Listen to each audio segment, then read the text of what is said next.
Oh, all right. Well, Zoom apparently now verbalizes. Did you guys hear that? Yeah. That was loud. Was it? Oh, really? Okay. Well, I guess that's going to happen every day. This app updates all the time, and I never know when it like changes. It's so weird to me. That was funny. Yeah. um, so weird. Okay. All right. So yeah, so we're looking at part 4 of our um, 6th chapter here. We're going to be looking at our upper body postural distortions, and these honestly are kind of just a blend. Like I said, this is some of the easiest parts because you're going to see some things doubling up from last time. We talked a little bit about like what happens with like a low back arching situation in the overhead squat. Well, you can see low back arching during upper body distortion, during upper body assessments as well. And it kind of means the same thing, like it's if their low back tilts while they're doing like a chest press, it's like, why are you trying to use these muscles down here to erect your spine when you're doing a chest press? And it just shows that we have a little bit of like abdominal weakness, they're having trouble like stabilizing the spine. So the stuff around the spine is just contracting to the best of its ability. And that sort of, causes this postural distortion. But we're also going to see elevated shoulders, which is going to be very similar to what we saw in the static assessment. We're going to see a forward head posture, which we saw. And those are really our only 3 main distortions today.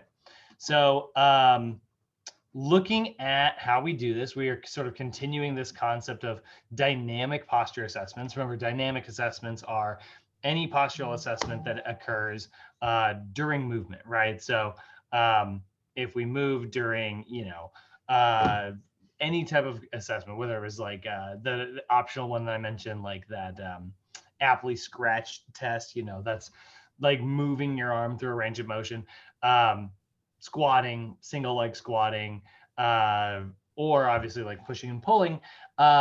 This type of dynamic assessment, if it's your pushing assessment, it's an upper body postural assessment that assesses your dynamic flexibility. It does assess your core strength, and we're looking at overall upper body control. So what you're going to do is instruct your client to brace their core. And when we say brace their core, I mean it in 2 different ways. It says draw abdomen in, but there are sort of 2 concepts. Those of you who have been through some of our program design classes will know this. But we sort of have 2 ways that we queue up activating the core. We want to instruct our client to brace, which is that feeling that you get like when someone's about to, or like a little kid runs up to you and is about to punch you in the gut, because they don't have body control. And you have that moment where you're like, like that's bracing. It's where you're just creating abdominal pressure. But then also we want to instruct our client to draw their abdomen inward. They want to draw you basically pull your belly button toward your spine.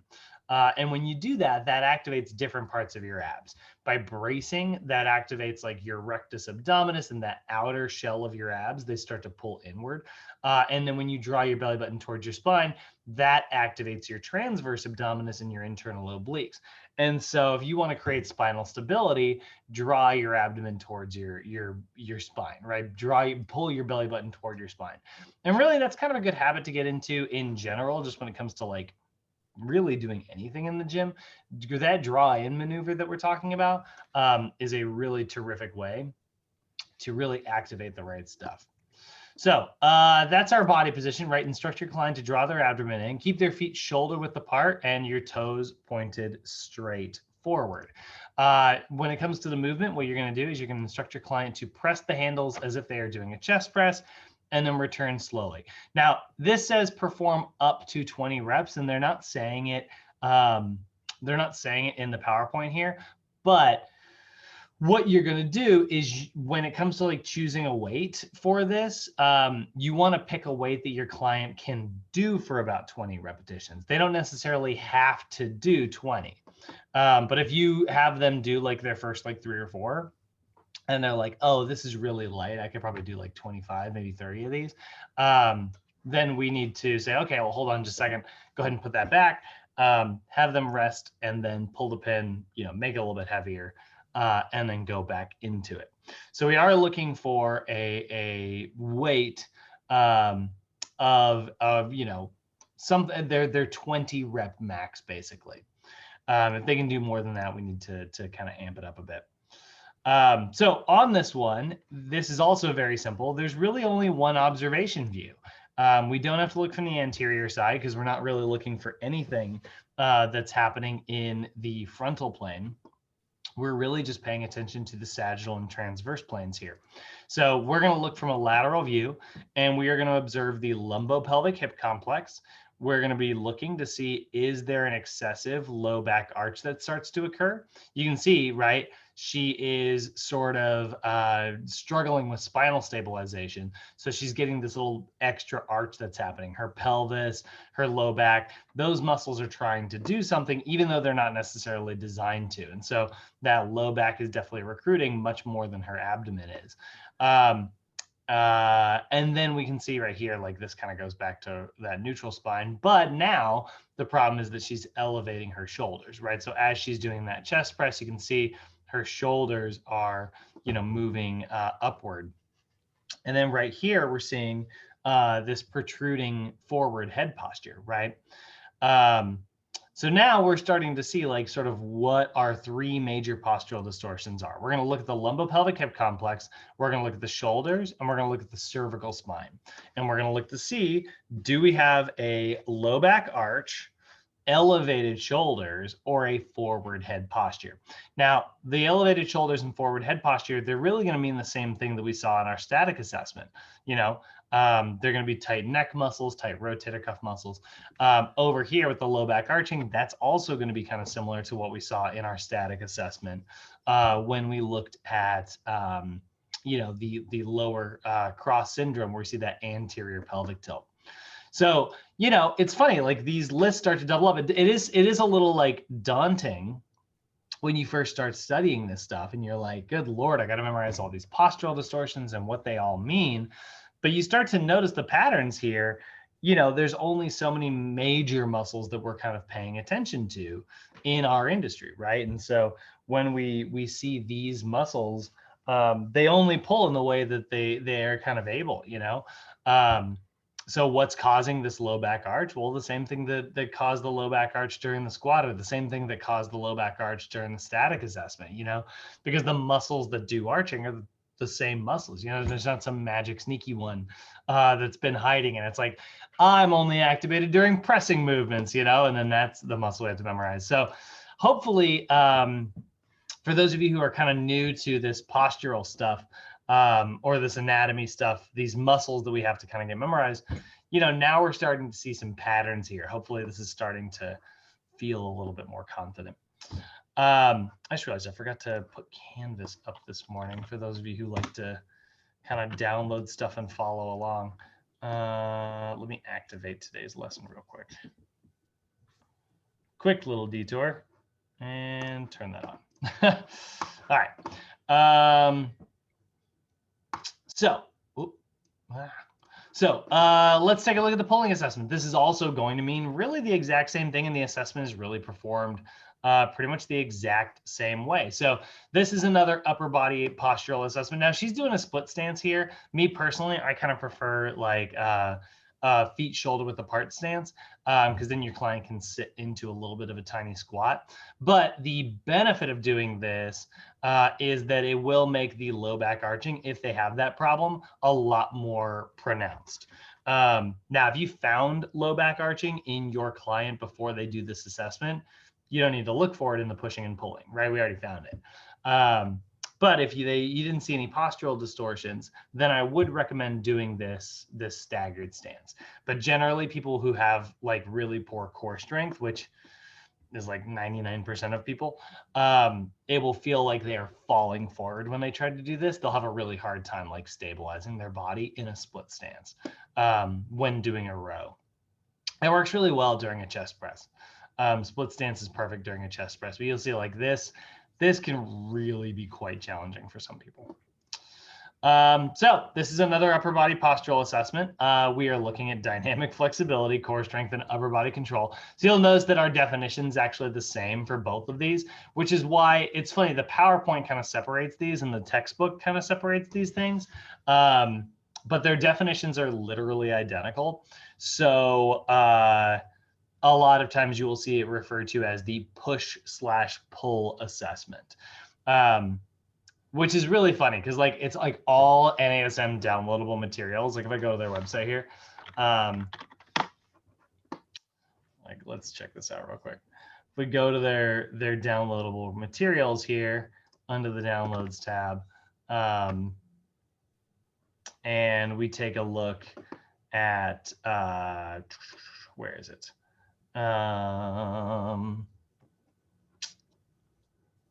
There it is. We look at this assessment here, you'll notice that it says pushing/pulling here.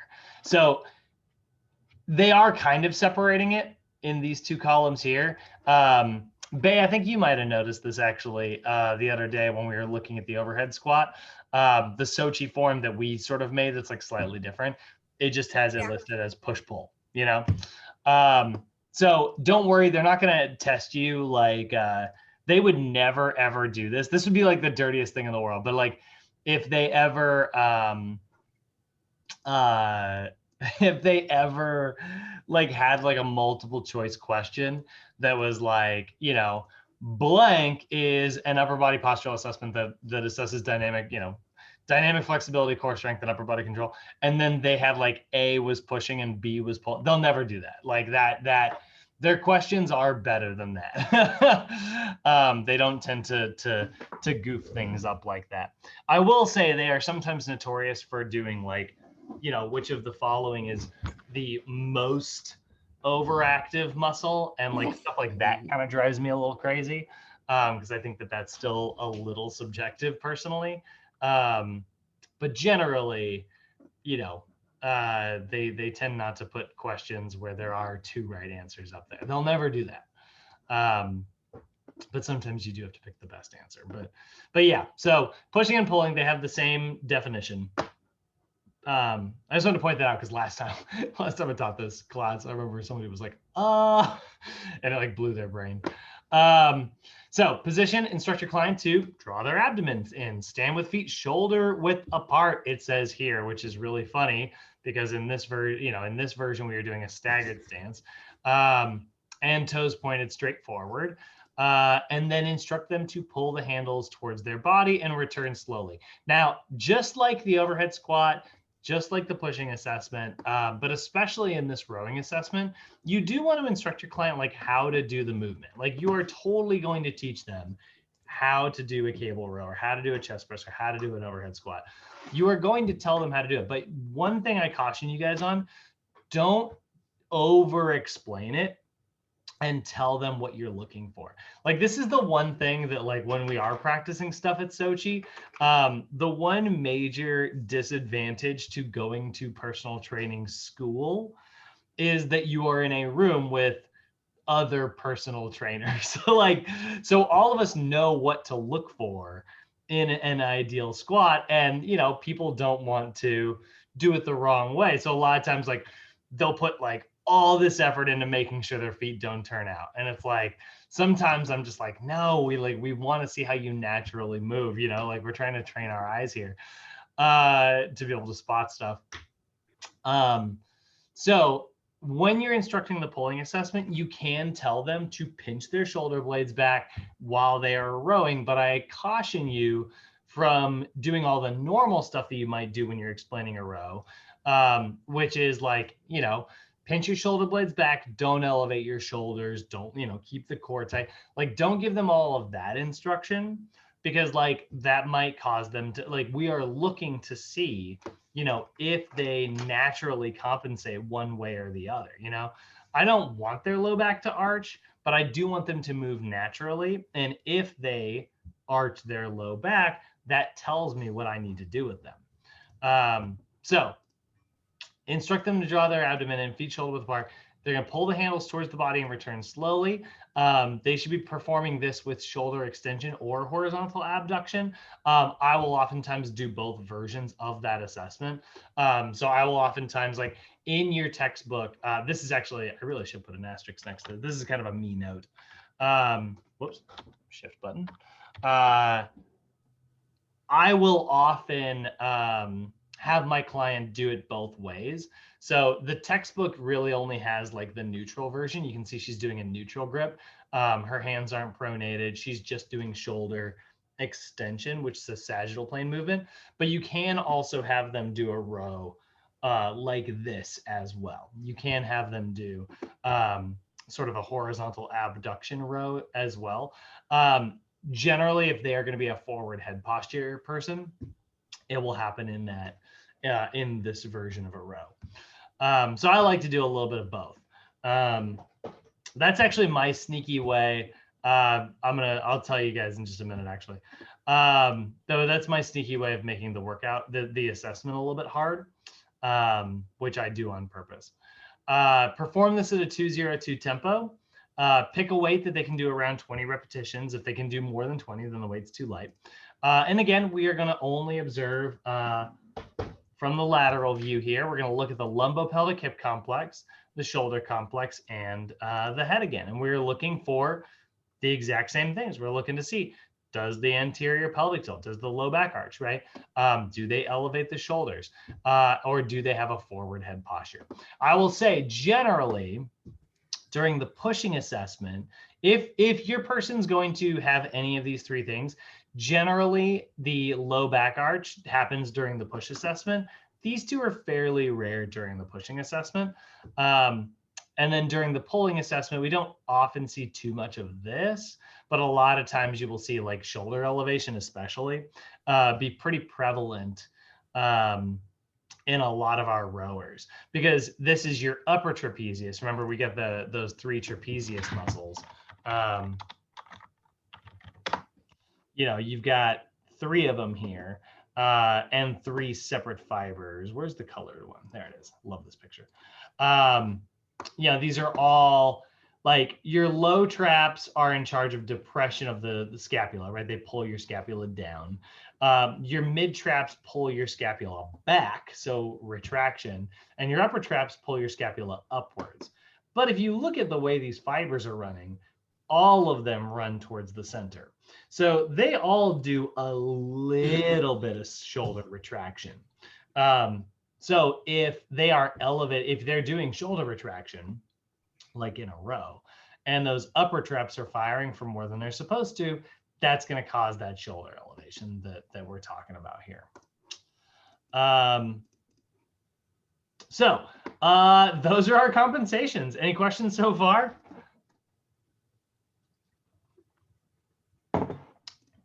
Feeling good, everybody?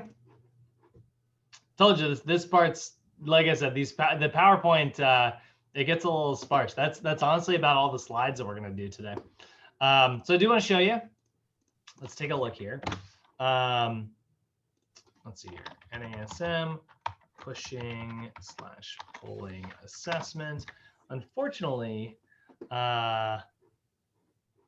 they changed the format up a little bit, but fortunately, we got Rick in these videos. This guy right here. This guy is a freaking super trainer. He has become like NASM's like go-to guy for all their stuff now. I swear this guy, they must have made him president of something.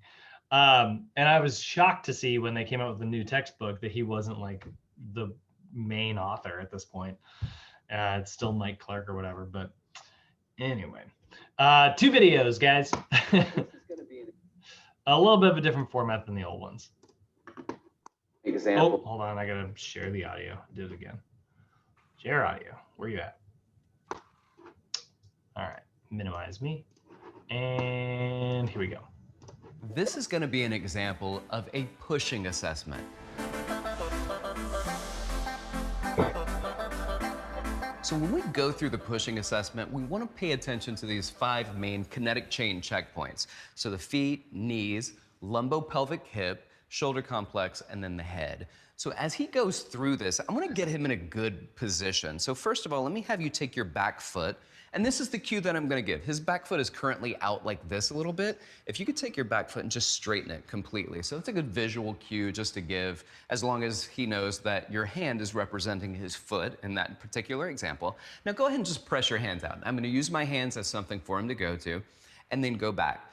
So as he does this, I want good alignment from the head, shoulders, hips, knees, and feet. I'm gonna have him straighten out that back leg. And when he does this, it depends on how much weight is being pulled back this way. If it's really heavy, then he might need to lean forward a little bit just so he keeps from falling backwards. If that's the case, you have to be careful. If they go into a really wide stance, there's still a tendency to keep an upright torso, and that's gonna put an arch in the lower back. So that's one of the things we need to pay attention to in any of the assessments. And again, it's just an exercise, but every exercise is an assessment. We wanna pay attention to all of this. So as he's doing this, his heel is down on the ground, his knee is locked out, so he's working his quad here, squeezing that glute, and making sure there's no arch in the back, or a neutral arch in the lumbar spine. So go ahead and press forward, hold that position. Common things that are gonna happen when people go through this, and we'll start at the top, is there's a tendency when people do a pushing exercise for their heads to jut forward. So go ahead and just press out and jut your head forward towards me. So they'll jut forward this way. Now, one of the ways that we can kind of cue out of this is just show them what they're doing. And I could say, hey, Jerry, right now your head's jutting forward. Just bring your chin back into that position. Perfect. So it's just a good visual cue for them to see. And then what we may also see, go ahead and bring the arms out, and as they push, you might see people's shoulders elevate. So go ahead and press forward and let your shoulders come up as you press out. Good. So again, another visual cue that I could give to him is I could say, hey, you're pulling up like this. Do you see my shoulders? Go ahead and just drop those shoulders down and take it back.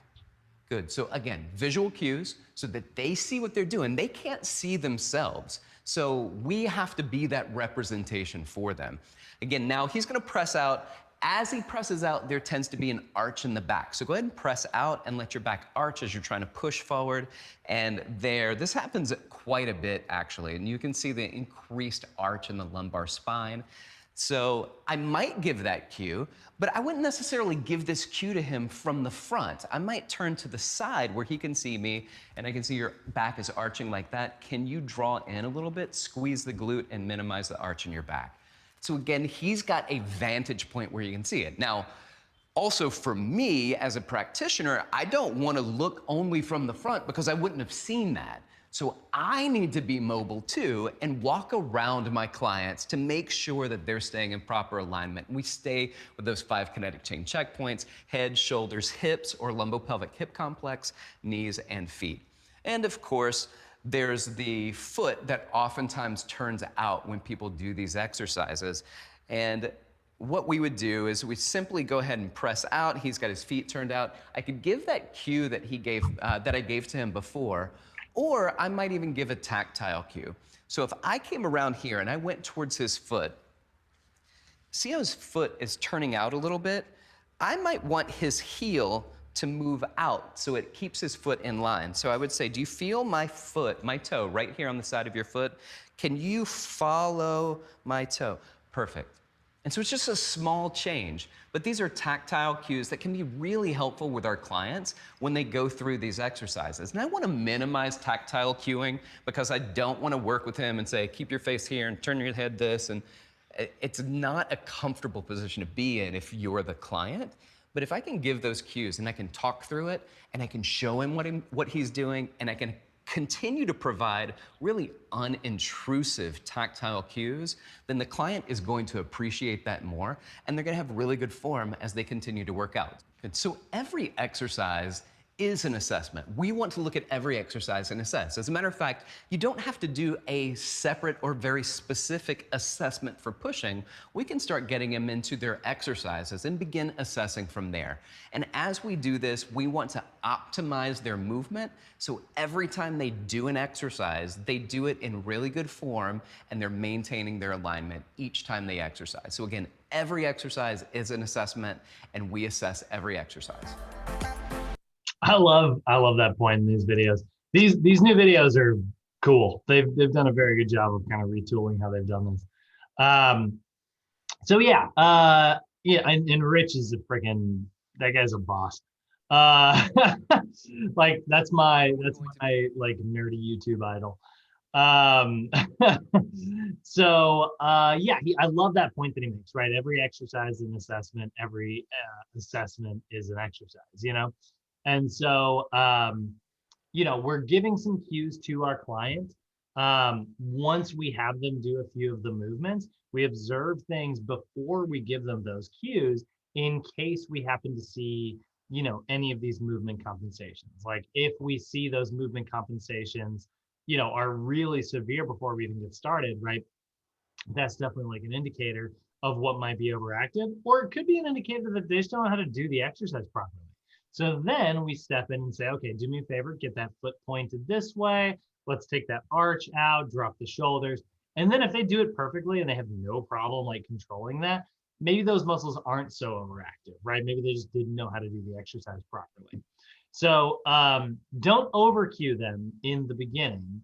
And then have them do the assessment. If you start to see compensations, then you can instruct them, say like, hey, make this adjustment. If they have trouble making that adjustment, it is very clear that those muscles are overactive, I mean, you guys saw me do the overhead squat. I've got like a slight knee cave in, that is naturally like, my freaking adductors love to fire when I'm squatting. They love to be super tight, and so that's like a natural habit of mine.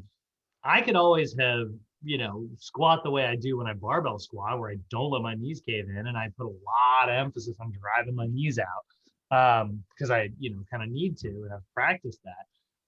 But that's not really going to like, give you an accurate representation of how I naturally move, right?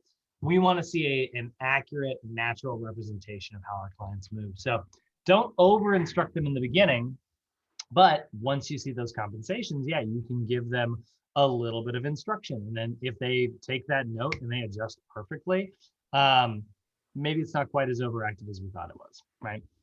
All right, pulling assessment. Here we go. Be doing a pulling. Whoa, volume. Here we're going to be doing a pulling exercise.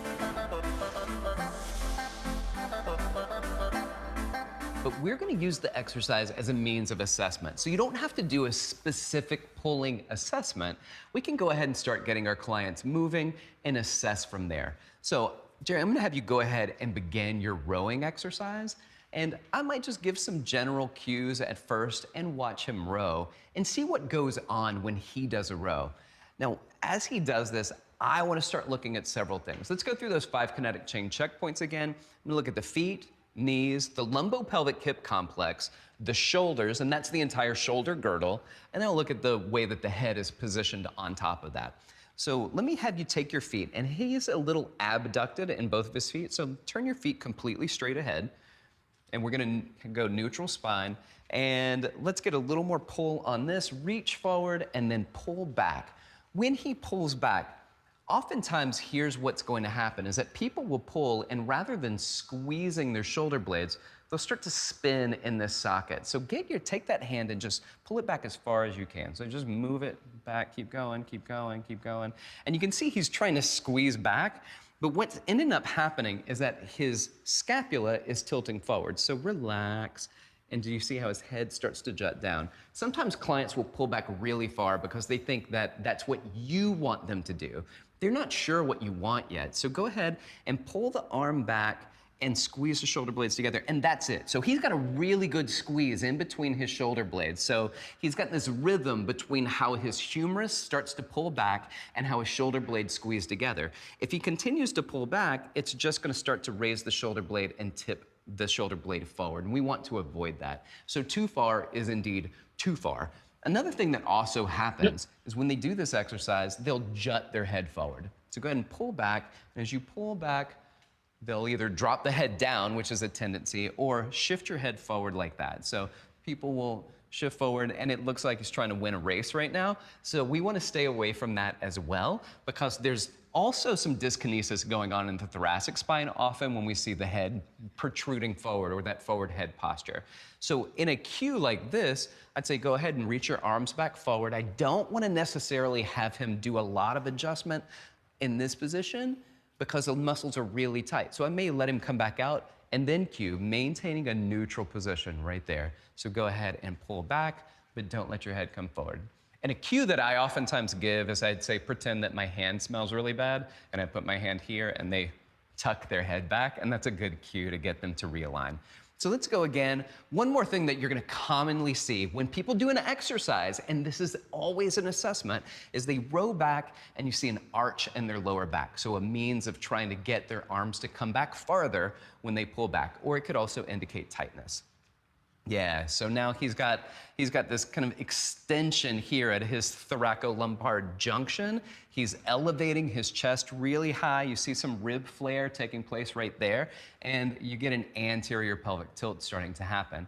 So what I can do is I can give the cue where I'm showing him, this is what you're doing, and this is what I want to see. And that might be something that truly helps him. Or go ahead and reach your arms back forward. And I could say, keep the belly button drawn in, the abdominals tight. So bracing, abdominal bracing, and then squeeze your glutes too. So that's gonna allow, it's really hard to arch your back when your glutes are squeezed. So go ahead and pull back, squeeze here, good. And again, he's got a really nice pull between his shoulder blades. His shoulder blades are not lifting, or he's not getting elevation in his shoulder. And again, if he is, I could say, hey, your shoulders are elevated, drop them here, giving a nice visual cue. But always take in this exercise, this pulling exercise, use it as a means of assessment. And through this assessment, I'm not necessarily doing it like an overhead squat assessment. It's just now the opportunity to cue somebody out of it. By no means is this an exhaustive list of what you might see when people do this exercise, and it's certainly not the right way to give a cue. The best cue that you can give someone's the one that works. So whatever cues you have in your toolbox, use that to help people. And if those cues aren't working, find something else. It's never the client's fault that they don't understand what you want with an exercise. We have to be the ones that are always challenging ourselves to help everybody learn how to do the exercise the way that they need to perform it. Okay, so yeah, that is our pushing and our pulling, right? And so the one thing in these videos that they unfortunately don't do quite as well is they're not going over, like, you know, they're going over the compensations. We're not necessarily, he didn't necessarily go over which muscles are kind of causing those compensations. So let's talk about it. So looking at it, if we are just seeing a low back arch here, right? The muscles that are probably overactive are going to be our hip flexor complex, which again, when we say the hip flexor complex, boy, I gotta get a new keyboard. My P button is broken. So we're looking at this, right? There are several muscles here. It's all the muscles that are doing, you know, performing hip flexion, right? So the really big ones that are in your like, you know, abdomen are these muscles right here. So this right here is called your psoas muscle. It's going to run down, it's going to grab the femur right here. So when it contracts, it draws your femur upwards, right? It moves it anteriorly and superiorly. And then you can see there's these muscles on the inside portion of your pelvis here. They kind of run along this upper ridge, and then they come down. They insert into the same spot. That's your iliacus muscle. So you've got an iliacus on both sides. So you've got these psoas muscles, which are grabbing onto your spine, and then they run to here, and you've got your iliacus muscles that run here. Now, generally, because these muscles share an insertion, we often sort of refer to them as a unit. So one of the muscles that will likely be considered overactive are your iliopsoas, right?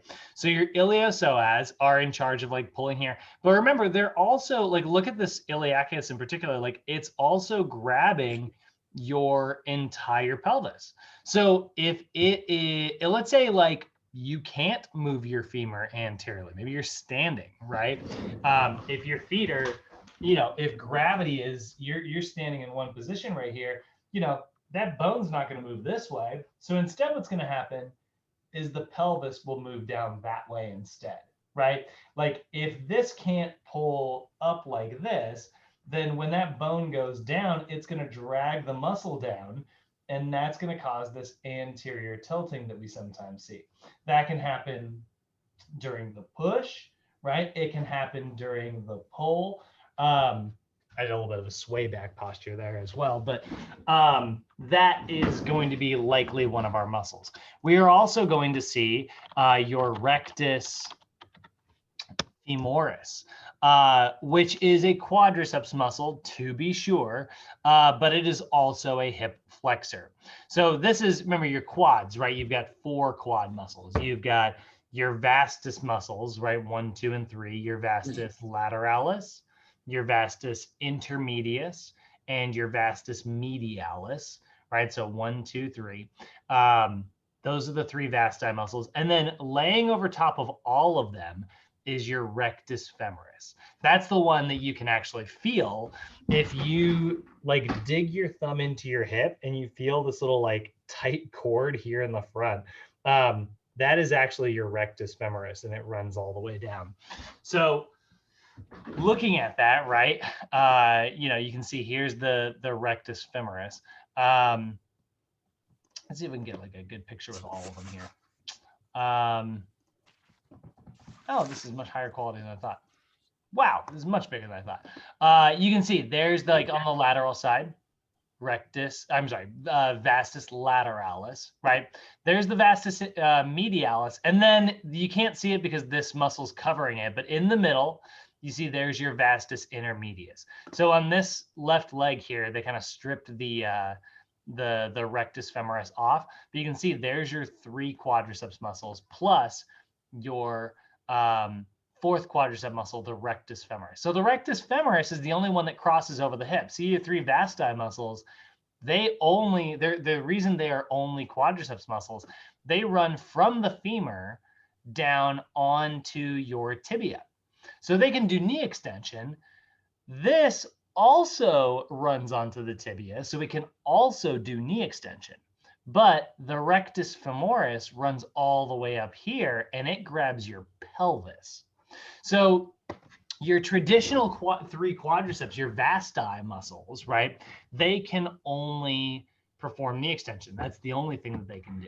So when you're doing like leg extension exercises at the gym, you're definitely, when you're on that leg extension machine in particular, right? Or if you're doing like, even like a sissy squat, you're putting like a lot of pressure on these vasti muscles. But if you're doing like a functional movement, that's a little more like a full-on lunge or a step up or something like that, you're definitely going to be using more of like the rectus femoris. So this is the one that's acting as a hip flexor, not all of them. So now our hip flexor complex so far, we saw our iliopsoas, right, which were these muscles right here, and they were running down and grabbing. And now we're seeing our rectus femoris. That's too zoomed in. And next one, we are also going to see your tensor fascia latae. And I know I talk about this muscle all the freaking time. This muscle is just on all of the overactives list. Like this is just a repeat offender, freaking muscle that just loves to tighten up and stay that way. It's so funny. At Ultimate on Saturday, I had a friend come over and they were like, I've been having some hip pain here and there. And I was like, is it here? And they were like, yeah. And I was like, that's your TFL. So this friggin' muscle just loves to tighten up. So you can see here, I love this version. I love this picture here because you can actually see the sort of 2 separate sections of it. The reason it likes to tighten up. This section right here is the TFL. This is your tensor fascia latae. It's grabbing from your pelvis. It grabs onto the femur. So it does, hip flexion. But then it also runs down here. The reason this muscle gets so overactive, it's so common, is anytime you've got a muscle that the kind of characteristics that we see in overactive muscles, if they tend to be very fascial, if they have a lot of fascia on them, it's very common for them to become tight and overactive because that's what fascia is. You know, fascia is connective tissue. So tightening up is kind of its jam, you know. But the other thing is if a muscle has like multiple jobs, it's very easy for it to become overactive because you're using it for multiple things. That's why our lats are on so many overactive lists as well, right? They can cause low back arching. They can cause, you know, shoulder rounding because it does internal rotation, it does shoulder extension, and it does shoulder abduction. And it does kind of assist with spinal extension. So it's like, good Lord, lat, take it easy. Like maybe stop taking on so many jobs and you'll stop being so freaking tight, you know? So those are kind of two characteristics that we'll often see that kind of cause overactivity very commonly. So the TFL is this section right here, and then this is sort of your IT band. It's a knee stabilizer, right? The IT band portion, but the TFL portion is a hip internal rotator as well as a major hip flexor. And then actually, nicely enough, we kind of got all these muscles right here. You've also got your adductor complex. Now, your adductor complex is mostly in charge of adduction. You know, for the most part, the way your adductors fire is they just pull your femur into adduction, which isn't really a big problem with what we're talking about in a pushing and pulling assessment. Right? If we're looking at low back arching, you know, it's not always your adductors, but you've got different fibers to your adductors. You have got anterior adductor fibers and you've got posterior adductor fibers. So some of the adductors do assist with hip flexion and some of the adductors do assist with hip extension. So they actually, some of your adductors are antagonistic to one another. If it happens to be tightness in the adductors, this is why we have two very, very different adductor stretches, right? We've got this version of an adductor stretch right here where we stay on our toes, we stay upright, and we take a big step to the side. Now, this is just a frontal plane movement, right? All I've done is move straight to the side. So now I'm stretching my adductor in this thigh here. But remember, if we want to stretch the hip flexor portion, what do we need to do? We need to drive it into hip extension. So what I'm going to do is I'm going to step straight out in the frontal plane, but then with the leg that I'm stepping away, I'm just going to take a little tiny half step forward. The way I like to do it personally is I like to line my heel in my forward leg up with my toe in my back leg. Both toes are going to point straight forward, and then I'm just going to lunge to the side. And what that'll do is that'll shift your stretch to the portion of the adductor complex that is in charge of hip flexion, because now that leg is behind me. It's in hip extension. And for the record, just while I'm saying it, if you had a client with a low back rounding situation, like a butt tuck, that's usually the hamstrings, opposite side of the joint of the hip flexors, right? This person's doing too much hip extension. So hamstrings are pulling down. And then it is often also that adductor muscle that we're talking about. In this case, when you're stretching the adductor, that's why we go into hip flexion. And then we stretch down and we drive our knee out. So those are two very different adductor stretches, right? One was drawing my adductor into extension, and one was drawing my adductor into flexion. How do we stretch a muscle? We do the opposite of what it wants to do. So in a client with an anterior pelvic tilt, generally, if it is an adductor, which often it's, these are not really that commonly the big problem here. It's ironic that we're spending so much time talking about, but if it is an adductor muscle, we want to do the version where we are standing upright. That's how you're going to pick which of the two adductor stretches you choose to do. And if you got a client whose knees cave in, do them both, you know, because then it's like, you know, that's frontal plane motion.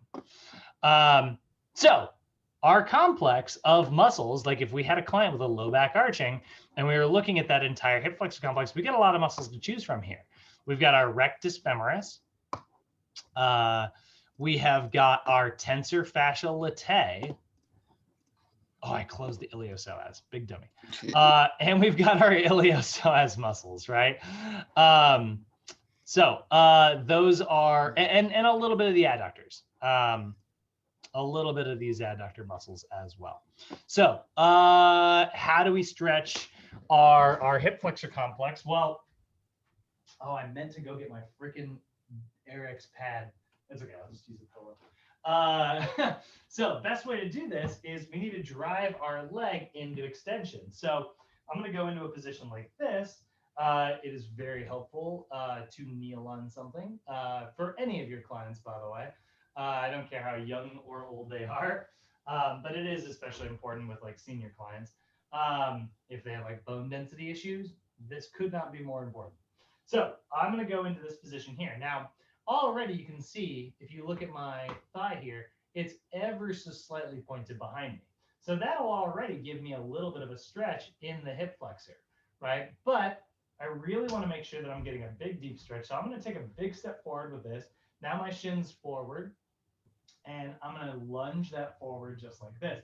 Now I'm doing a nice rectus femoris stretch and getting into those hip flexors, right? Now, when your client's doing this stretch right here, one of the biggest compensations that they'll do is they'll arch their low back.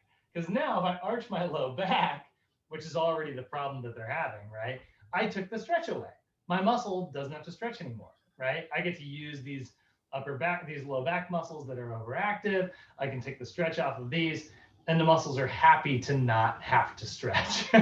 So the adjustment we make, hand on the thigh, arm goes up overhead. That's going to further draw us. And then instruct your client to posteriorly tilt their pelvis. Squeeze their glute on that side that they are stretching. And that's going to ensure that they can't arch their back. So we take the arm up, we squeeze the glute, and then we lunge forward. And now I've got that stretch right back in my hip that I was able to get to go away when I arched. And the reason we take the arm up is because that's going to put more of a stretch on the iliopsoas. If you want to get a little bit further into the iliopsoas, it does tie to your spine. So doing an ever so slight open and lean away will get even further into that, if that's what you need. Then we are also going to see the TFL, which is where we're going to do that standing TFL stretch, right? Again, we already went over this one the other day, but you draw your leg back, turn your foot out because it's in charge of internal rotation. It wants to do this, right? So we got to stretch it by doing that. So we take our leg into hip extension. We take our leg into external rotation. We square the hips up, arm, and we lean slightly. So if your client has a low back arch on their pushing and pulling assessment, that's probably one of our overactive muscles. Then if we've got a client with overactive erector spinae muscles, so your erector spinae, right? Those are your low, not just your low back, but they're your back musculature here. What's it in charge of? It's in charge of spinal extension, right? So what are we going to do to stretch this out? Well, we could curl our spine like crazy, right? We could go into like that yoga pose. What do they call it? Oh, good. 2 P's. I kind of like smashed my P button. We can go into this type of stretch, right? Which can actually stretch out a little bit of the low back there. But generally, one of your best erector spinae stretches is actually going to be rotational movements. Oh, and you could do this as well. Child's pose is another really good one. But generally, some of the best stuff you can do are actually rotational movements like this, because your erector spinae does ipsilateral rotation. It contracts. So this is actually some of the best types of stretches that you can do as well. Now, there is this, right? Like this is spinal flexion, the opposite of spinal extension. But this is also putting a lot of pressure on your discs, and generally is just not the safest type of stretch in the world. Same thing here. I'm not a huge fan of either of these versions. My favorite way, yeah, and there's plow pose as well. But generally, my favorite erector spinae stretch that you can do. Yeah, we're seeing a lot of examples of stretches that I hate. Generally, my favorite version. I don't mind cat-cow. Like if you're doing something like this, it's a little bit dynamic. You're not holding the pose for like a really long time. As long as you're not holding it for a super long time, I'm okay with that version. Like this could be fine as long as you're kind of, you know, dynamic about it. But for static stretches, I'm not a huge fan. My favorite version is just going to be a nice spinal twist, something just like this, right?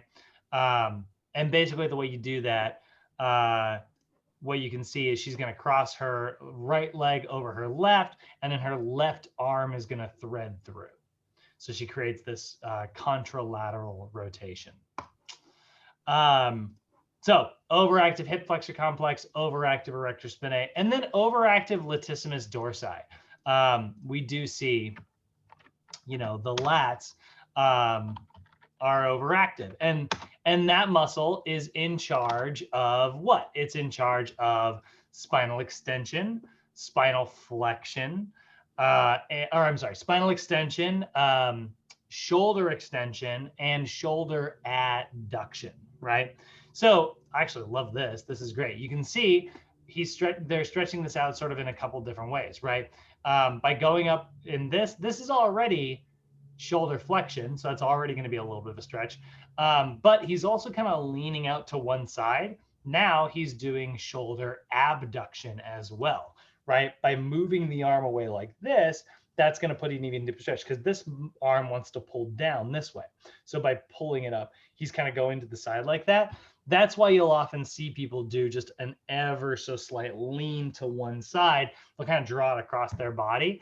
That gives that a deeper stretch. And I don't hate this version either. Like a side bend's not bad.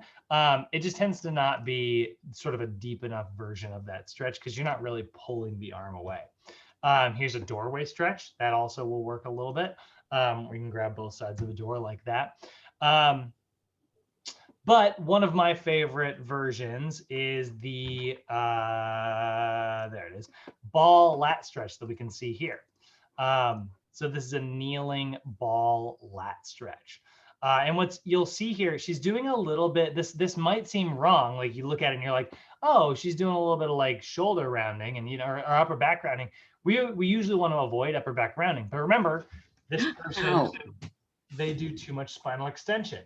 So that little bit of spinal flexion is going to help. Lorianne, do you have a question? No. Okay. So that's what we're seeing, right? A little bit of a ball lat stretch is a really good one. And actually, this is funny. I think we must be like, this picture must be on an article about, I'm assuming this is about excessive, oh, it's a Pinterest art. That's not even, let's see here. Let's see if this is about low back arching. Oh, good. The website's broken, like every Pinterest article ever. All right. So anyway, shots fired, Pinterest. These are both really good, right? There's your kneeling hip flexor stretch.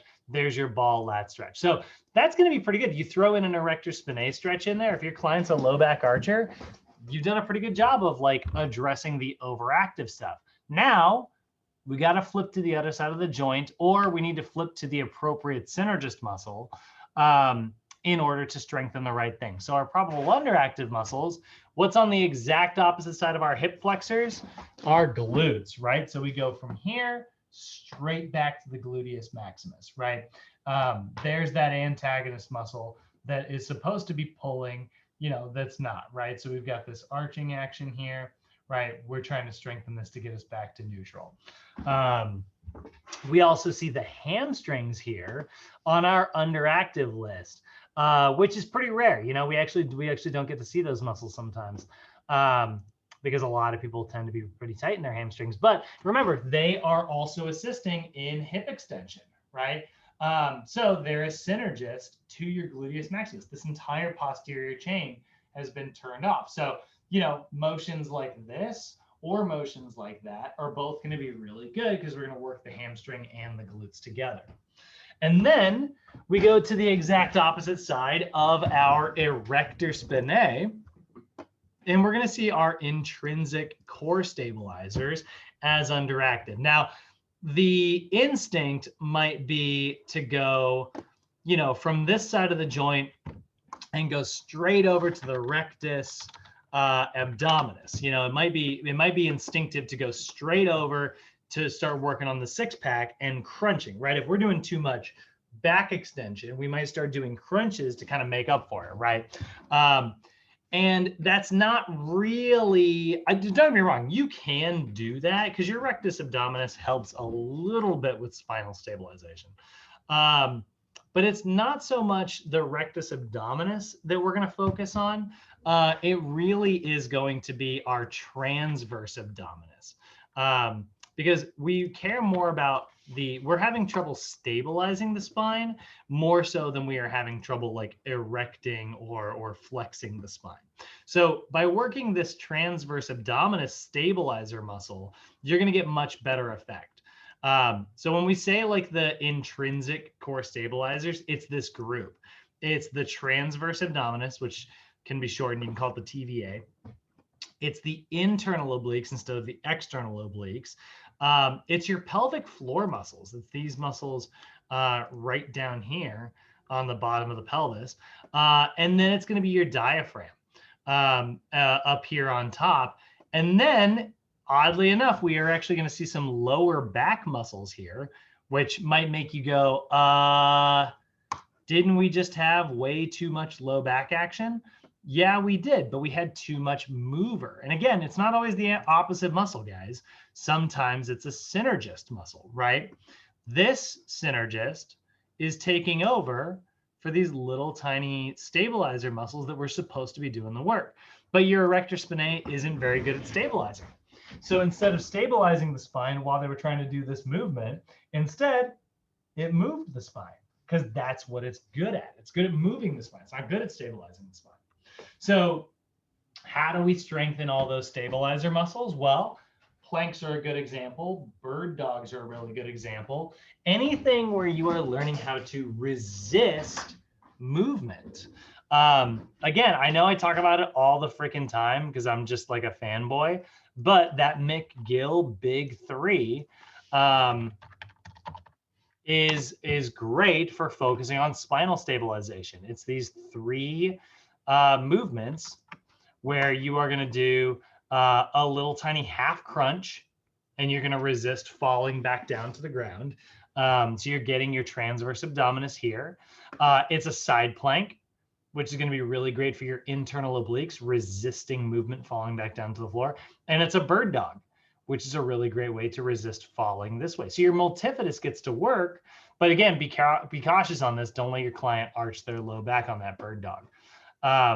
So again, little tiny half crunch and we're not doing crunches.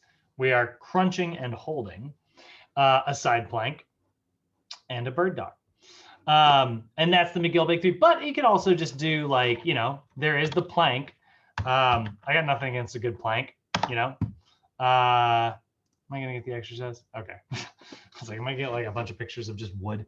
Oh no.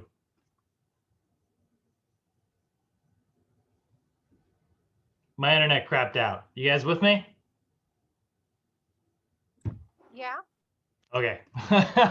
Sorry, I got the dreaded "your internet connection is unstable" message. All right. And you can do either version of a plank, guys. I like this version personally, but you can always do a high plank. Both these are great, you know, and they're good for a variety. So do one for 30 days, switch it up, do the other one, you know. But that's a great way to focus on stabilizing.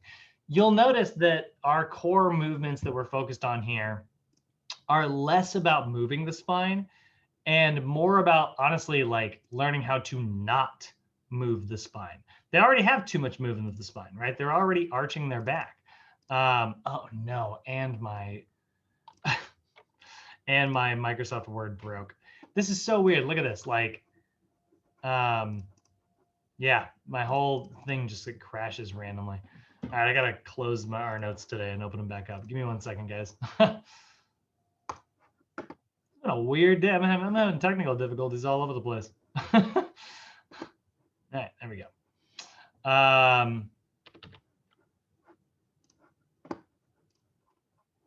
All right, where were we? So that is the low back arch. Now, this low back arch information from our pushing and pulling assessment, you'll know, remember Friday, we worked through the overhead squat and I said, we are gonna kind of move past low back. You know, I was like, we spent a lot of time looking at knees caving in and feet turning out. And I said there are other compensations. One of them is low back arch, but we aren't gonna spend much time on it. Well, we just addressed it. This is the same list of muscles when they arch their low back during an overhead squat. It's the same list of muscles that they arch their low back during a static assessment, and it's the same muscles during our pushing and pulling assessment. So we are still looking at the overhead squat here, as well as looking at pushing and pulling. Any questions, guys? Do y'all feel like experts on lower cross syndrome now? No. No, it's just we're going through it pretty quick. So to get the concept different than get the muscle to get the, it just needs to all come together. Yeah, in my we're brain. gonna get a little bit of, don't be wrong, we're gonna get a little bit of practice when we get together next time. I still want to work through, next time we get together, I want to work through the cardio assessments that we didn't get to do when we met in person. By the way, we are meeting in person 9, 10, 11, 12 on Thursday this week. I think we said that last week, but just so we remember, Thursday. The cardio assessments and the performance assessments and stuff. So we actually won't be going through some of these exercises just yet, but then our next class is a sales class. We're going to practice a little bit of like how to go through an assessment. And then we're going to practice sitting down with the client afterwards and being like, all right, here's what I found. Here's what it means. Here's what we're going to do about it. And I'll bet you, Lorianne, that's where it'll click. Right on. All right. Now let's take a look at the shoulders elevating and the forward head posture. So if your client's shoulders elevate, we know same thing that they meant during like the shoulder rounding that we saw, right? We're going to see some probable overactive stuff, and we're going to see some probable underactive stuff.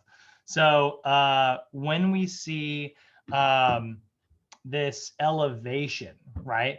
What muscle causes elevation?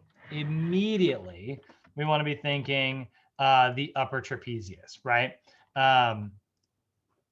So upper trapezius muscle, like I said, we've got 3 heads to our traps, right? We've got 3 trap muscles here. Your upper traps are these right here. They run all the way down. They grab the top of your shoulder blades and they literally lift them straight up. Meanwhile, you get another one back here. You've also got your what's called Levator Scapulae, which literally translates to elevates the scapula, right? Well, there we go, right? Levator Scapula, probably overactive if your client's shoulders are raising. So this lives kind of underneath and kind of side to side with your upper trapezius muscles. You can see it's grabbing these little spinal processes right here. And then it runs and it grabs the shoulder blade. Now, earlier, he was talking about during the row, sometimes you'll see people row too much and they'll do this like tipping action here. Look at where your levator scapula, I'm pointing as if you can. Sorry, I'm like pointing to my screen here as if someone's standing behind me back here. Notice on your screen, your levator scapula attaches to the back of your scapula and it kind of runs to your neck up here, right? So when that pulls, it pulls at an angle like this, which is one of the reasons why it causes that dumping action, right? Almost like a bucket of water that's being dumped out in the front. So again, if we start to see a client who really has that kind of bad habit, that's where we know it's like, oh man, your levator scapula is doing a little bit too much work here, right? So shoulder elevation, levator scapula for sure. Upper trapezius for sure. And then we are going to see your sternocleidomastoid be overactive here as well. And so your sternocleidomastoid isn't actually attached to your scapula here. It's actually running to the front of your collarbone here. But that is actually going to be one of our overactive muscles here, because what it's doing is it's kind of drawing the head forward. It's more associated with like forward head posture, but it draws forward here, which allows you to further sort of do this action here. So that's another one that's like not so great because it's lifting up your clavicle, right? That's the cleido part of your sternocleidomastoid. It's lifting up your collarbone right here, right? And so when it lifts that, the rest of your scapula is like, great, I'll come with, right? And so it causes this like, upward action there. So, again, we're going to look at these probable overactive muscles. How the heck do we stretch them, right? Well, your upper trapezius is in charge of this. What we're going to do, we're going to drop our arm down, right? So you are going to make sure that you are going to instruct your client to drop their arm down. Now, your upper trapezius's other job, guys, it does a little bit of this, right? It helps a little bit in rotating your head, but its big thing that it does is this sort of side to side sort of metronome action, right? So my right, it contracts to the ipsilateral side. My right trap contracts my head to my right. My left trap contracts it to the left. So if I want to stretch out my right trapezius, what am I going to do? I'm going to drop my head to the left. You can always do this by taking your arm up and applying just a little bit of like arm weight there. Don't pull on your head. Just allow like the weight of your arm to kind of very gently press that down. We are looking for frontal plane movement here, so don't turn your head like that or anything. This is just a frontal plane movement. We're not looking for any transverse action here. So we just drop it slowly to the side. Depress your shoulder, guys. Drop that shoulder down. That's going to get into that trap even more. I always tell people, imagine your keys are on like a little table down here and you're just reaching for those keys, right? And then I also you'll see people do this stretch with their arm in like a neutral position like this, or sometimes they'll even just leave their palm down like that. I instruct my clients to pull their palm open like this while they're doing that, not because your traps do any of this rotational movement, but because it does put your scapula back into that neutral position where it is retracted. So it's just sort of, it actually kind of helps with the sort of activation on the other side. Then we've got our levator scapula, which is also in charge of transverse plane movement, and it is in charge of elevating. So how are we going to stretch it? Well, we are going to depress, right? We're going to drop our shoulder blade down, and we're going to do a rotational movement. Now, this might already be enough to stretch out your levator scapula, but it is also a little bit in charge of this. So one of the ways we're going to stretch this is actually by looking down to the opposite direction. So I'm going to drive my left arm down towards the ground, and I'm going to look down like this. And you will feel that stretch right in the back of the neck. You can also, again, get a little bit more weight. Take your arm up, and it's like you're smelling right into your armpit, and you just pull slightly down like this, and you'll feel that nice deep stretch right back there in the back of the neck. Then we got our sternocleidomastoid, which I just love to say. It's just such a silly name, which is that thick muscle right here on the front of that. You can feel it, right? You can grab that freaking thing. And so it's running right here. So again, this one is actually in charge, again, of the same, ipsilateral rotation here. So what do we do if we need to stretch it? We do contralateral rotation. It is also in charge of that forward head stuff. So what are we going to do? We're going to drive our head back. And then it's also in charge of a little bit of this. So what are we going to do? We're going to drive our head up. So if I'm trying to stretch my right side, I'm going to turn to my left, and I'm going to look up like that. And already I can get a pretty deep stretch in that sternocleidomastoid. Now, me personally, guys, I also instruct my clients to, you can actually kind of manually distract your collarbone. You can kind of move that with your hand. I actually instruct my clients to place their hand on their collarbone and press down on it as they turn. And I find that it just gets a much deeper stretch in there because you're literally kind of pulling the bone away. So if their shoulders elevate, there we go. We got our overactive muscles. What do we need to strengthen? Well, what's the exact opposite of our upper trapezius? Your lower trapezius, right? So we are going to focus on doing the type of pulling motion that pulls your scapula downwards, right? So if we see our lower trapezius, which are these fibers, you know, at the bottom right here, right? We need to activate those muscles. Is that Jeremy here? Oh, no, it's not. I thought that would have been him. I don't know who that guy is. This muscle is in charge of retraction and depression. So when we're doing rowing actions, we're using our lower traps a little bit, but we got to focus on depressing. So instruct your client to pinch their shoulder blades back, but also instruct them to draw their shoulder blades down, right?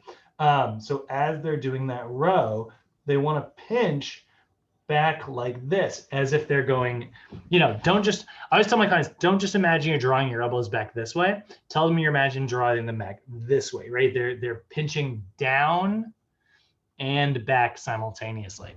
One of the other best ways you can do this is by doing like an A pull, you know, by pulling in this angle here. That's really going to help you depress that. You can also do, this is a very, very challenging exercise, but you can also do scapular pull-ups.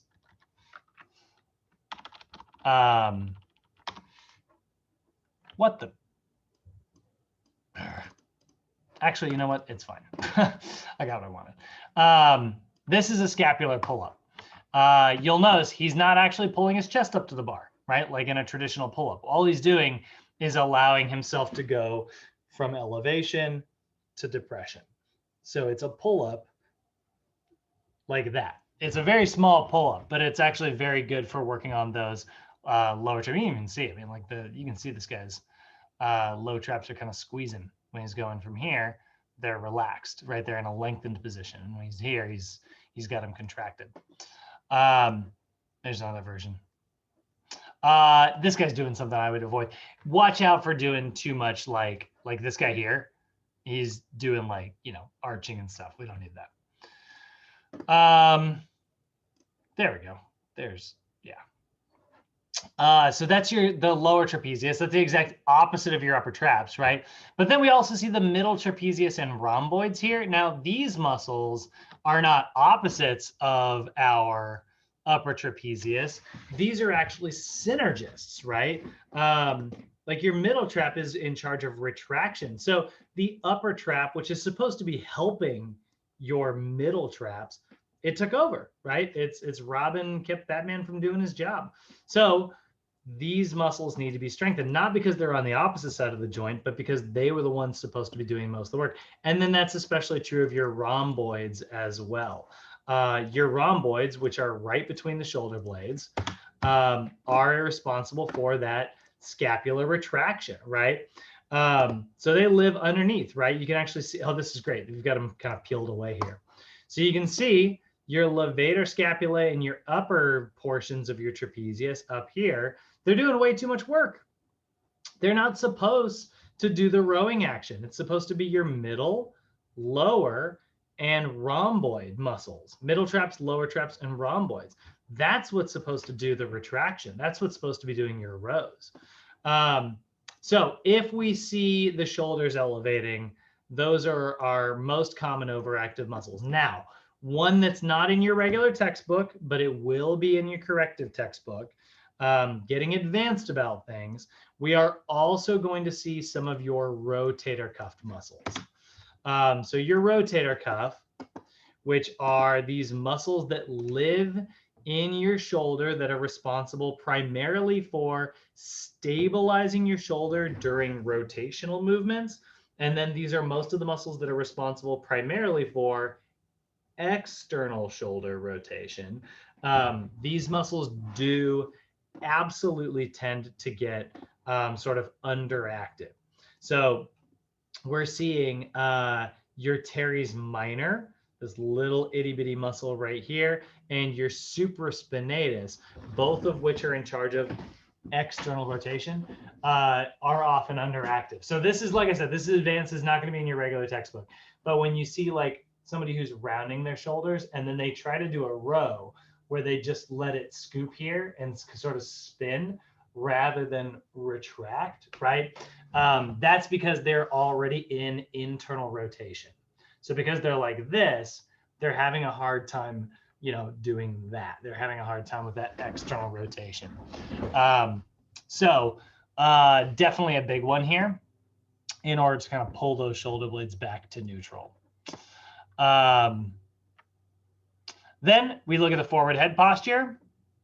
You know, when the shoulders round, your body has to, you know, you're sort of arching, you know, you're putting all, when you have this like rounded action, all of your weight is back this way because you have all this like action here. So then your head has to kind of find a way to kind of counterbalance. So what it does is sort of just moves forward like a turtle, right? Probable overactive muscles here. We're going to see the levator scapula again. We're going to see the sternocleidomastoid for sure. That's literally like around the front of the neck, pulling you forward, right? And we're also going to see the scalenes here, which I didn't mention earlier, but your scalenes live underneath your trapezius muscles. They're right in here. You can see they're these little tiny muscles, right?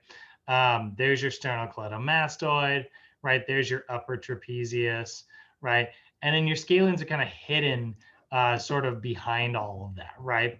So their job is to grab your rib cage, and they also do a little bit of elevation. Me personally, I don't know why NASM doesn't put them on the shoulders elevate list, because I think that they, you know, by lifting your rib up, sort of allow that to happen, similarly to your sternocleidomastoid. Actually, that's great. That's a great picture right there. So you can see, right, they're kind of grabbing your ribs here. But they are definitely responsible for that forward head posture, because they do kind of grab onto the front of the neck and they pull it forward like that.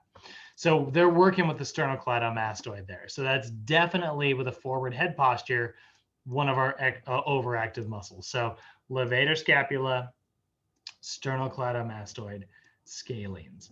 Probable underactive are your deep cervical flexors. Now, this one is surprising because, again, we've spent a lot of our time jumping to the other side of the joint of wherever we're moving, right? If we're moving this way, a lot of times we jump to the other side of the joint, we activate to move us back this way, right?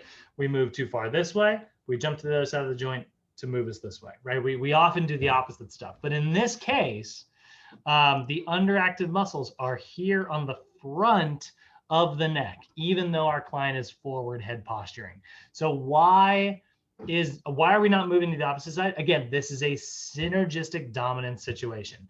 Your sternocleidomastoid, which is a synergist to these muscles, is taking over, and now it's trying to act as an agonist, even though it's not supposed to. It's doing way, way, way too much work. So we need to focus on strengthening those deep cervical flexors by doing neck tucking actions while we still do sort of look down slightly, right? So you're going to instruct your client to pull their head back to a neutral position and tuck their chin. And I know that's sort of a double chin, you know, sort of some people are a little worried about the double chin action that comes along with that, but it's big. It's a really helpful thing. So a little chin tuck here, you can see that looks like an iPad. You know, a towel that's sort of folded maybe 3 times. Don't roll it up because that's going to be too much. I used to use my wallet. I'd literally pull my wallet out and put it right into the back of my client's head. It's a great way to tuck the chin. Just, you know, 4 magazines, 3 to 4 magazines. That's about how thick you want it.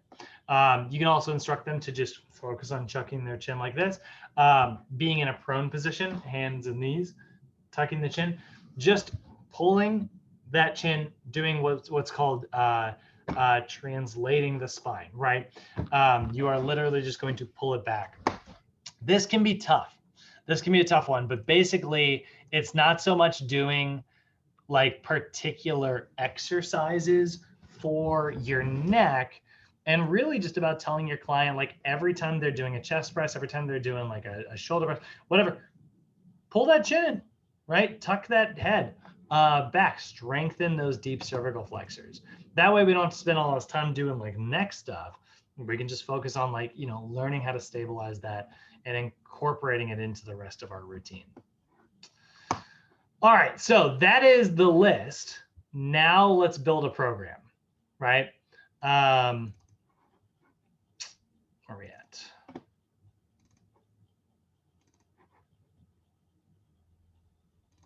So let's say our client has that low back arch that we talked about, right? They've got that anterior freaking pelvic tilt that is so dreaded. What did we say earlier, guys? We said it's tight hip flexors, it's a tight TFL, tight lats, and a tight erector spinae. Now, you'll notice I said SMR, all of those things. We're going to foam roll, you know, we're going to SMR the hip flexors, right? We're going to place that foam roller right on that rectus femoris there in the front. Yeah, this will work. There you can see she's using a lacrosse ball. She's actually got this above her ASIS. I think she's into her psoas here. That's a little advanced. Be cautious with that. Your client probably won't know. Like your psoas. Be cautious, guys. If you ever decide to get up in your psoas, all the way up here, be really cautious. You can even feel it if you do give it just a little bit of press, but be really, really, really cautious. Your appendix is right behind this. If you put too much pressure there, you can rupture it. Andres, I'm sure you've heard that before, because that's especially true for, you know, you got to be cautious if you're a massage therapist. But basically this is, you know, we're going to get into that hip flexor right on the front of the hip. So that's one more time, Brad. Sorry. Your psoas, your appendix is like right behind it. So I'm sure you've heard that before. We don't push on the psoas. Like it's not our job. But yeah, that's why one time I was having a back spasm and I was like, man, I gotta go get my psoas just like released. And I was like, I'm gonna drop some cash and get a really good massage. It was before I started going to Sochi. So I didn't know any of the people, but I was like, I'm gonna, you know, normally I look for the cheapest massage I can find back in my early 20s, you know? But on that one, I was like, I'm going to spend some money because I don't want to, like, you know, break my appendix. Yeah, it's actually worth the money. I guess it depends where you're going or what therapist you're going to, but absolutely. Now that I'm in my 30s, yeah. You know, yeah. But 20-year-old me was like, how can I get a massage for $10? You know? Yeah, right. How can I, you know, afford top ramen? So anyway, that's what she's doing here. I'd be cautious with that. Then we're going to move from the hip flexors into the TFL. So the TFL is the one off to the side, right? You're basically in the exact same spot. You're literally just going to move. You're going to have your roller right here for your hip flexor, and then you're just going to literally just kind of rotate your body, take it right over here. There's your TFL. It's right next door, right? All of this area right in here is going to be so tight. So you'll notice in the TFL version, a lot of these are where people are, you know, just turned ever so slightly to the side, right?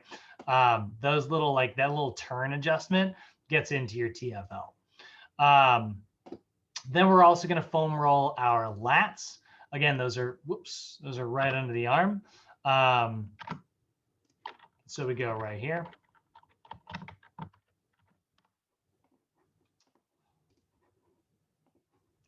And we just take that foam roller right into the shoulder. You can go right into the armpit. Your lats are huge though. So a lot of times you'll see like versions like this where people are right under the arm. That's great if that's where it's really tight. But some people you'll need to go a little bit lower down. You can see this guy here. Just make sure this is about as low as you ever want to go. do not get into your floating ribs. And if you have a client with osteoporosis, be especially cautious with this foam rolling in general. Remember, it's low bone density, right? So be really careful about getting into the floating ribs way down here. Like those floating ribs, and the reason we call them your floating ribs is, look at your rib cage, guys. Oh, is this high quality? Okay, it works. You can see like all of your ribs have cartilage that attach in the front. So they're all hard connected. But these guys down here are not. They do not have anything. They just kind of hang off your spine. They're not connected to anything in the front. So if you put a foam roller down here and you push on that freaking rib, it will break. So be careful. That happened to some. There we go. There, that's what I want.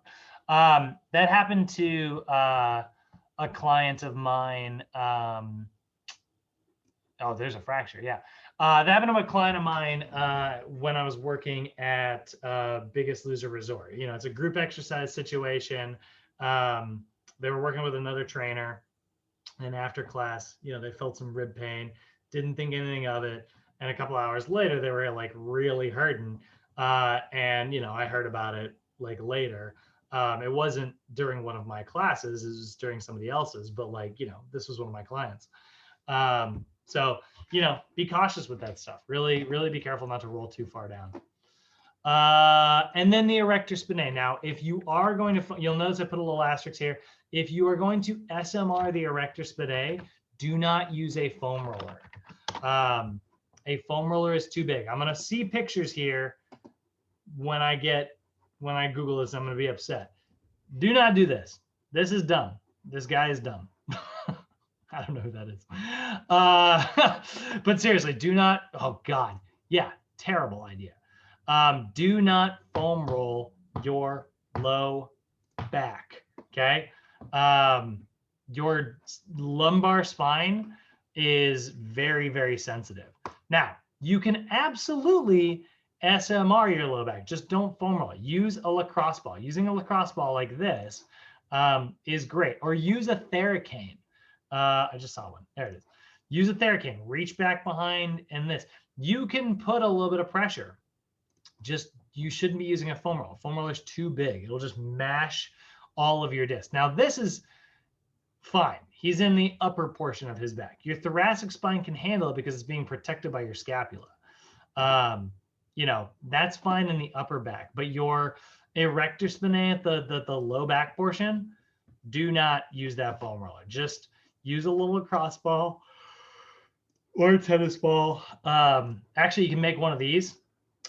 These are great. Just grab 2 tennis balls and duct tape them together, and it makes a little dip. And then your spine can sit in here, and it's nice and safe, and then you can get into it.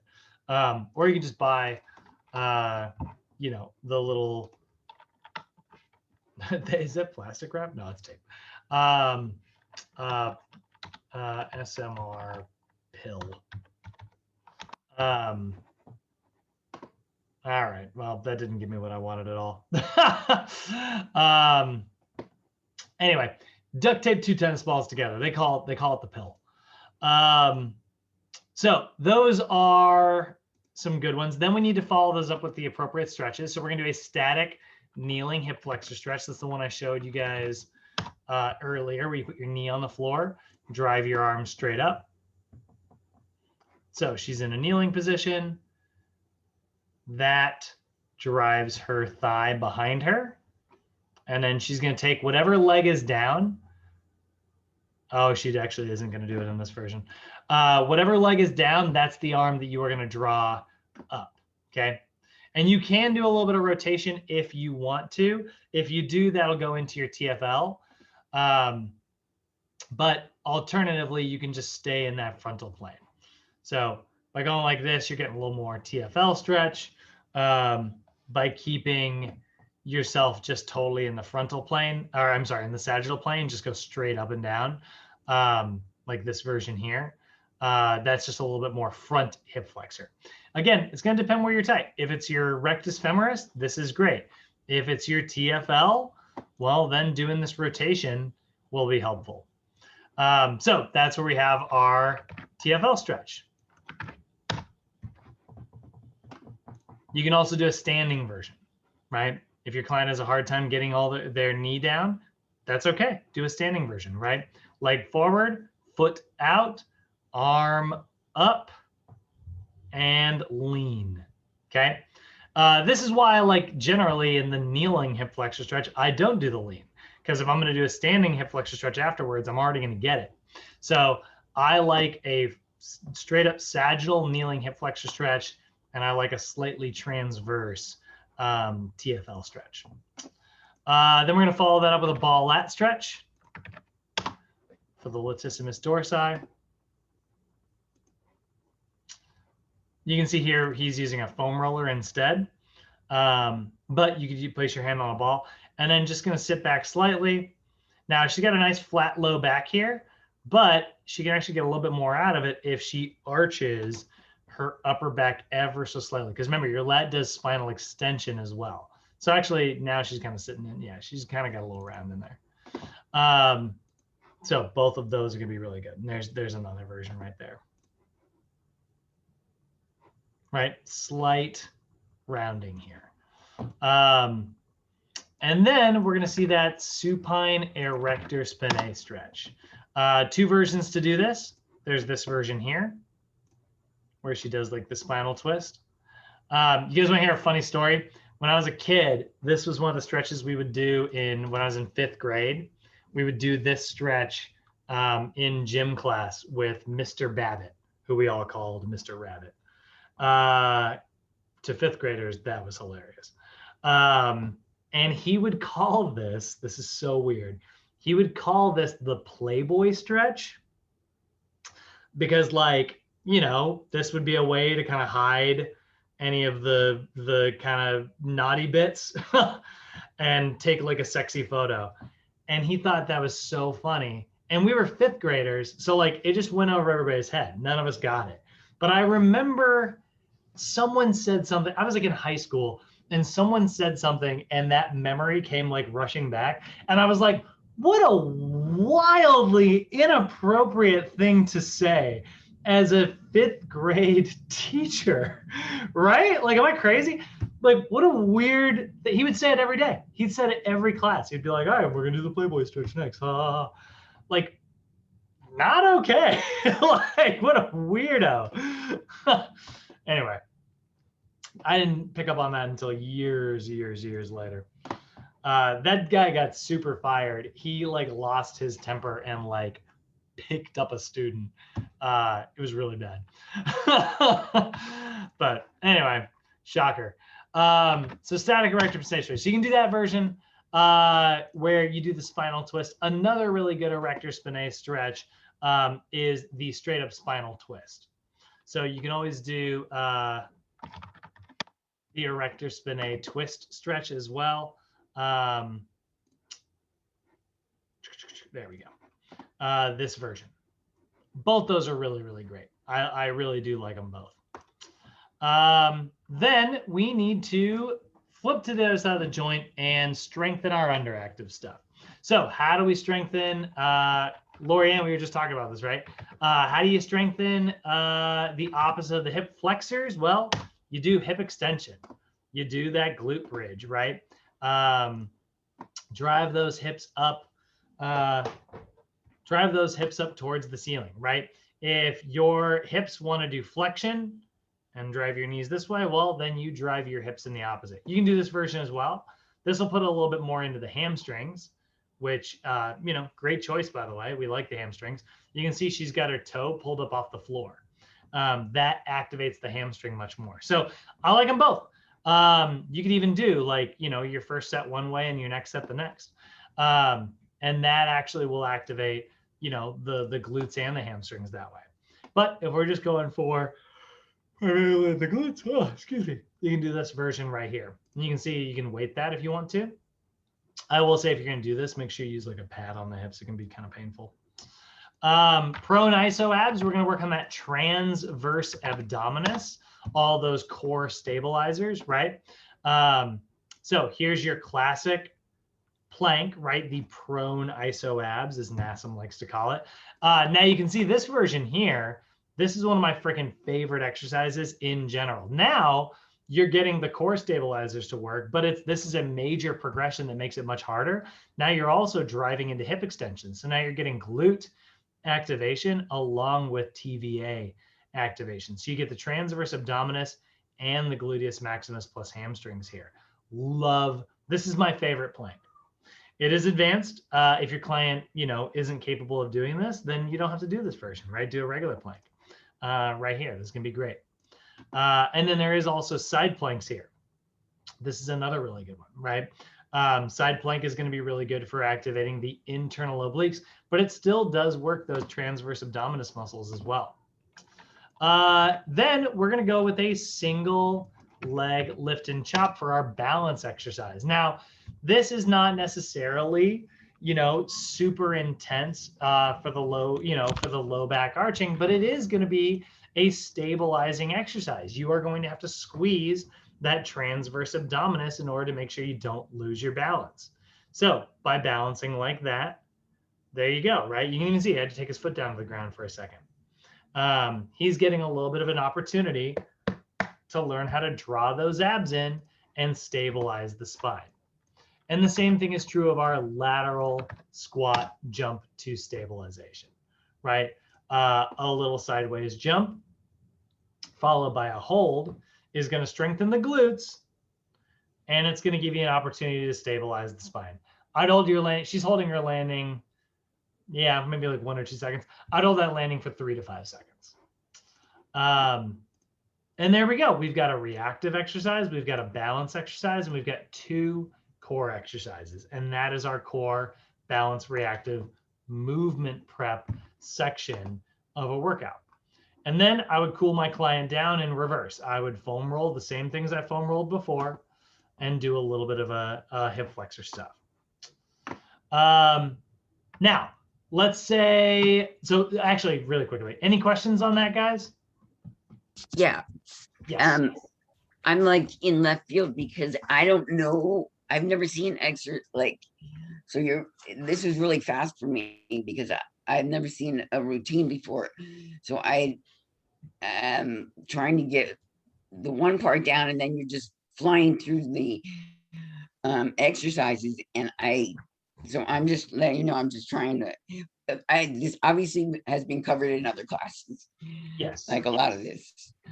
So, so what do you, is it the names of the exercises? Is it, are you worried about like what to cue and what to tell someone? Yeah, but I can't, I'm trying to write stuff down, but then I see core, now I see core, balance, active, reactive, but like none of these things are, I don't know any of that, like core, balance, active, and then speed, agility, I don't even know what this sheet looks like. Oh yeah, don't pay attention to any of this. This isn't what we're talking about here. So this is, when we look at the workout, it's here's a blank one, right? This is our template. This is how we write our workouts. You put your name, the client's name, what their goal is, what phase of training they're in. Don't worry about that for now. We'll talk about phases way later. And then it's broken into a warm-up section, a movement prep section, which is, sometimes they'll call this that. Right, it would go there. But usually they have it listed like this. And then you have a speed, agility, quickness section and a resistance section. And then you have your cool down. This resistance section is probably what you think of when you think of a workout. Like when you think of like doing a chest day or a leg day or a back day or something like that. That's this section right here. This is the main meat and potatoes of your workout. But if you have a client who has weak glute muscles, right? They have a low back arch problem, right? Like let's say you did your assessment and you noticed your client's low back arch every time they did a chest press, and now you're on chest day, right? So you've got a chest press down here in the meat and potatoes section, right? Well, before we get to that, I want to solve that problem and hopefully make it to where the wrong muscles are turned off and the right muscles are turned on before they do their chest press. So that is why we have our warm-up. Our warm-up turns the overactive stuff off, and our movement prep, the core balance reactive section, turns our underactive stuff on before we get to the workout. Does that make sense? Wow. Yeah. That makes a lot of sense. Thank you. So that's why this is the movement prep. It's not the warm-up technically, right? It's after the warm-up, you know, but it is the pre-workout. You know, I always tell people, Awesome. I'll pull it up later in another class, but there's this sketch or not a sketch, but there's this scene from this TV show from My Wife and Kids, where this guy goes and sees a trainer, and it's Terry Crews, you know, who is just the biggest. He used to be a, you know, NFL player, he's humongous guy. And he's like, you know, you see this guy, he's all sweating. He's like, man, that was a great workout. Thank you. And he's like, oh, that's not the workout. He's like, that's the warm-up. That's the post warm-up to get you ready for the pre-warm-up, to get you ready for the pre-workout, to get you ready for your workout. And he's huge. So he's just like, okay, I guess, you know. That's a great example, Brad. I love that Right? one. Have you seen that scene? No, but that's a good one.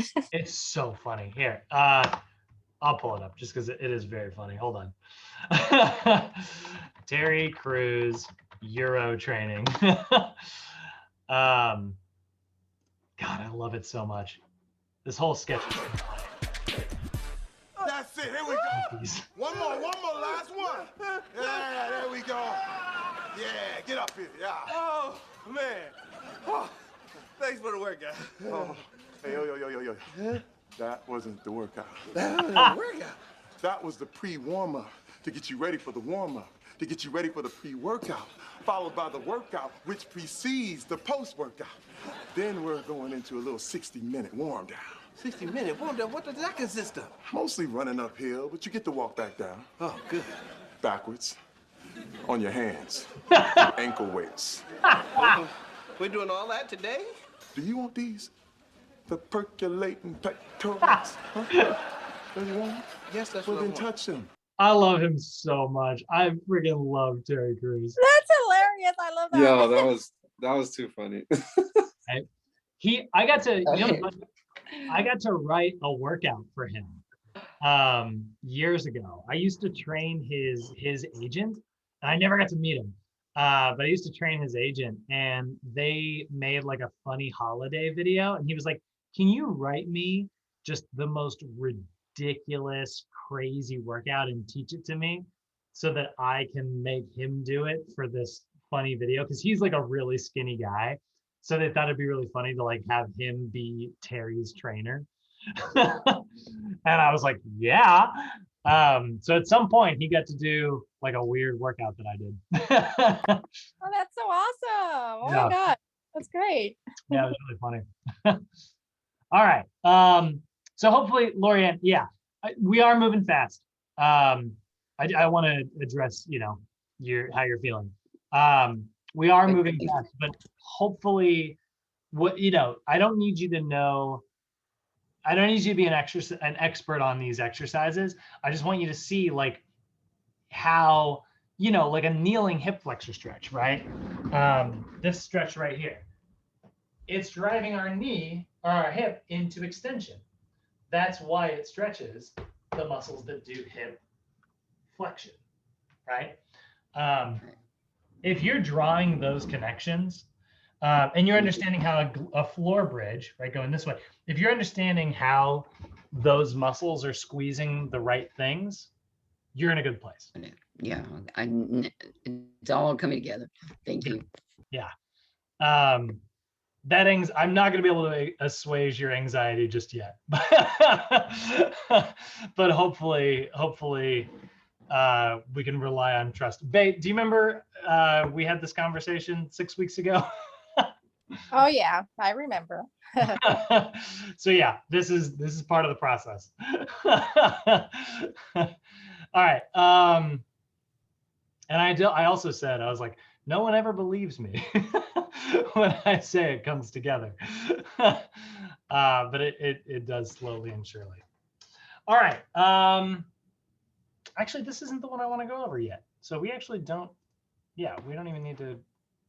That's so weird. Hey guys, on the handout, you're probably going to see, on the handout, if you download it, you're going to see 2 workouts there. You only have to pay attention to the first half. We aren't going to do the other half until later. So that's kind of it for today. That's so funny. I thought we were, yeah. So that is what we're going to look at for a client who, you know, has that low back arching. We're going to keep working our way through the overhead squat through the rest of the class. And I believe tomorrow we're going to look at arms fall forward and shoulder elevation, and how those 2 things are very related. Let me make sure I'm right here. Now I'm all freaked out. Yeah, upper body dysfunction. So we are going to look at forward head posture, elevated shoulders, and then a client whose arms fall forward, which really, basically those programs are exactly the same. They're very, very similar to each other. So you'll get 2 example workouts tomorrow. Yeah, that's what we got for today, guys. I'm glad we got to end on Terry Crews. You 3 any questions for me today? I'm good. No, Thank you, good. Brad. Awesome. Thank you. I'm glad it's coming. It is moving together. I'm good. Thanks. Awesome. Thank All you, right. Brad. I'm gonna need you to walk down the hill backwards. Right on your hands. On your hands, definitely. I love it so much. It's so funny. All right, guys.